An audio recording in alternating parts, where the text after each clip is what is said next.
اعوذ باللہ من الشیطان الرجیم، بسم اللہ الرحمن الرحیم۔ ابتدا ہے رب جلیل کے بابرکت نام سے جو دلوں کے حال بہتر جانتا ہے۔ پاک اسلامک سٹائل کے خواتین و حضرات، السلام علیکم۔ آج کا واقعہ بہت ایمان افروز ہے۔ اس ویڈیو میں حضرت غوث العظم رحمۃ اللہ علیہ کی ایک زندگی کا خوبصورت واقعہ آپ کو بتاؤں گا کہ اولیاء اللہ پر اعتراض کرنے والے کا کیا انجام ہوتا ہے اور اولیاء اللہ سے محبت کرنے والے پر اللہ رب العزت کی طرف سے کیا انعام ملتا ہے، یہ اس واقعے میں آپ کو بتاؤں گا۔ اس واقعہ کا تعلق حضرت غوث العظم سے ہے۔ جب آپ تعلیم حاصل کرتے تھے، ان کے ساتھ 2 کلاس فیلو تھے۔ ان میں سے ایک کا نام ابو سعید عبداللہ اور دوسرے کا نام ابن سکا تھا۔ یہ دونوں حضرت شیخ عبد القادر جیلانی رحمۃ اللہ علیہ کے ساتھ پڑھتے تھے۔ ابو سعید عبداللہ فرماتے ہیں کہ ابن سکا بڑا لائق تھا۔ فرماتے ہیں کہ بغداد میں شور برپا ہوا کہ محمد غوث نام کے بزرگ آئے ہیں۔ ان کی ایک کرامت یہ ہے، وہ 1 منٹ کے لیے موجود ہوتے ہیں اور اگلے منٹ وہ غائب ہو جایا کرتے تھے۔ ابو سعید عبداللہ فرماتے ہیں کہ ہمیں شوق پیدا ہوا، میں نے اور حضرت غوث العظم اور ابن سکا نے بزرگ سے ملنے کا ارادہ کر لیا اور ان سے ملنے کے لیے نکل پڑے۔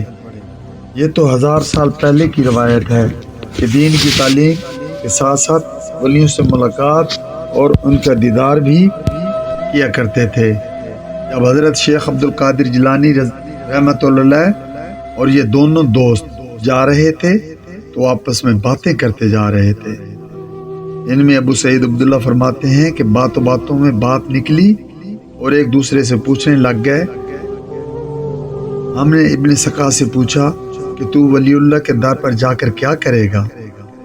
اس پر ابن سکا بڑے غرور میں بولا، نعوذ باللہ کہ بڑا ولی بنا پھرتا ہے، ایسا سوال کروں گا اس سے جواب ہی نہیں آئے گا۔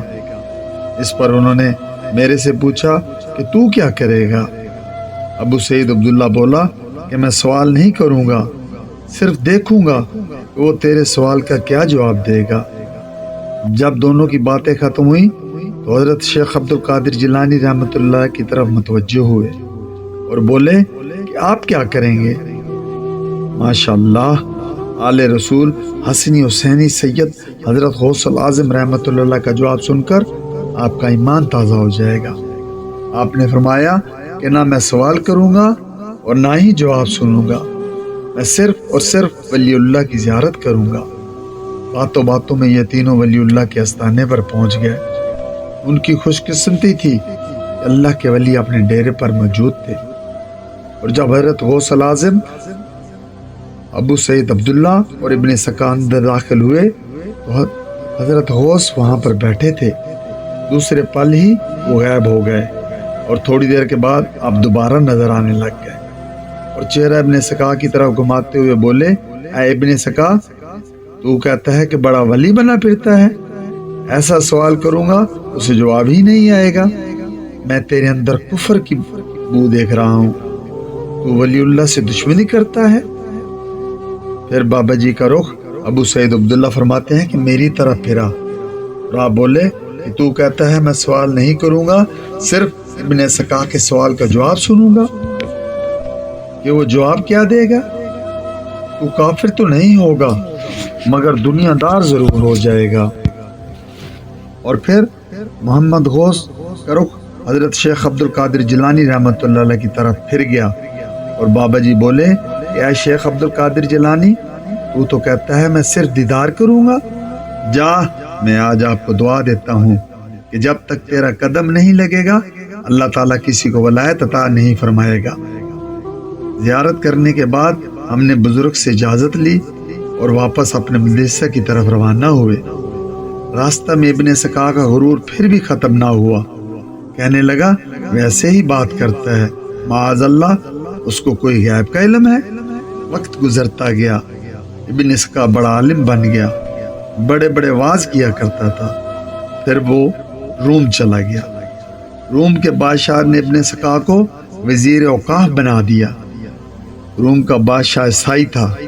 پھر ایک دن ابن سکا کی نظر اس کی بیٹی پر پڑ گئی اور وہ اس کی محبت میں گرفتار ہو گیا۔ دل کا تو مجبور ہو کر اس نے بادشاہ سے اس کی بیٹی کا رشتہ مانگ لیا۔ بادشاہ نے شرط رکھی کہ بیٹی کا رشتہ اس وقت کروں گا جب تو اپنا مذہب چھوڑ کر عیسائی بن جائے گا۔ آخر اللہ کے ولی پر طنز کرنے والا معاذ اللہ عیسائی بن گیا۔ ابو سعید عبداللہ فرماتے ہیں کہ مجھے بھی ایک بادشاہ نے تعلیم سے فارغ ہونے کے بعد بلوایا اور ایک عہدہ دے دیا۔ میری بھی دنیا کانوں تک آ گئی۔ پھر میں کیا دیکھتا ہوں کہ حضرت غوث پاک رحمۃ اللہ علیہ منبر رسول پر کھڑے ہو کر فرماتے ہیں کہ جس نے ولایت لینی ہے میرے پاس آؤ، میں قدم رکھتا جاؤں گا اسے ولایت ملتی جائے گی۔ ناظرین، جتنا اولیاء اللہ کی زیارت کریں گے رب کریم سے قربت اتنی ہی بڑھے گی، عشق مصطفیٰ حاصل ہوگا۔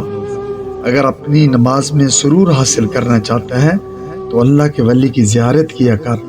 یاد رہے کہ ولی اللہ کامل ہو، عامل نہ ہو۔ کامل اللہ کا ولی آپ کو اللہ کی طرف منازل جلدی سے طے کرا دیتا ہے۔ عامل آپ کو اپنے پیچھے لگا کر دنیا داری میں پھنسا کر قبر تک پہنچا دیتا ہے۔ دعا کرتا ہوں اللہ تعالی ہم سب کو ہدایت عطا فرمائے۔ اگر ویڈیو پسند آئے تو اس کو لائک، شیئر اور سبسکرائب ضرور کیجیے گا۔ اجازت چاہوں گا نئی ویڈیو کے آنے تک۔ اللہ حافظ۔